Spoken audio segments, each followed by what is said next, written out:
দর্শক, রাজধানীর মুগ্ধা হসপিটালে আছেন আমাদের সহকর্মী সম্রাট আনোয়ার। আমরা সরাসরি চলে যাচ্ছি তার কাছে।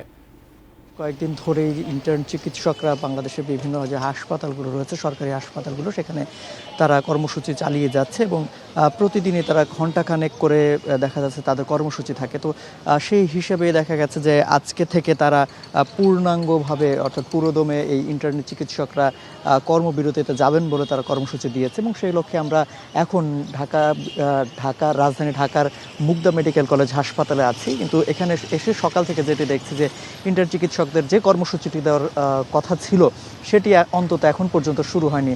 তবে কয়েকজনের সাথে আমার কথা হয়েছে, তারা যেটি জানিয়েছেন যে 11টার দিকে তারা কর্মবিরতি শুরু করবেন, অর্থাৎ সকাল থেকে যারাই চিকিৎসা নিতে আসবেন তারা তাদের চিকিৎসা কার্যক্রম পুরোপুরিভাবে পাবে।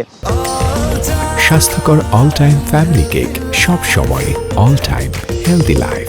ঠিক একইভাবে আমরা এই কেন্দ্রীয় যারা নেতৃবৃন্দ রয়েছেন এই আন্দোলনের সাথে সেই সব চিকিৎসকদের সঙ্গেও কথা বলেছি। তারা গতকাল বলেছেন যে বেশ কয়েকদিন ধরেই তাদের যে দাবি দাওয়াগুলো আছে সেগুলো তারা যথাযথ কর্তৃপক্ষের কাছে জানাচ্ছেন, তবে সে তুলনায় কোনো ধরনের ব্যবস্থা কিংবা সমস্যার যে সমাধান, সেই সংকট নিরসনের কোনো কার্যক্রম অন্তত তারা বলছে যে তাদের পক্ষের থেকে যে ধরনের যোগাযোগ করা হয়েছিল সেই ধরনের কোনো সমস্যার সমাধানের উদ্যোগ তারা দেখতে পাননি।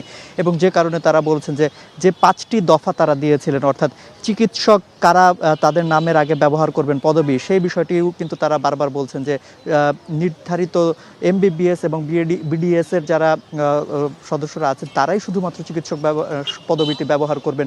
এছাড়াও আরও বেশ কয়েকটি তারা সর্বমোট 5টি দাবি তারা দিয়েছেন এবং এই দাবিতেই তারা আজকে থেকে যে কর্মবিরতি ইন্টার্ন চিকিৎসকদের সেটি তারা কিন্তু শুরু করবেন বলে জানিয়েছে। তবে এখন পর্যন্ত সকাল থেকে আমরা বেশ কয়েকটি হাসপাতাল ঘুরেছি, সরকারি হাসপাতালগুলো, সেই সব হাসপাতালের চিত্র যেটি দেখছি যে সকাল থেকে যারাই এখানে চিকিৎসা নিতে আসছে তারা যথাযথভাবে চিকিৎসা পাচ্ছেন। তবে ইন্টার্ন চিকিৎসকদের সাথে যাদের কথা হয়েছে, যে কয়েকজনের সাথে আমার কথা হয়েছে, তারা অন্তত জানিয়েছেন যে 11টার পর থেকে তারা হয়তো বা আন্দোলনে তাদের পূর্ব নির্ধারিত যে কর্মসূচি সেটি তারা শুরু করবেন।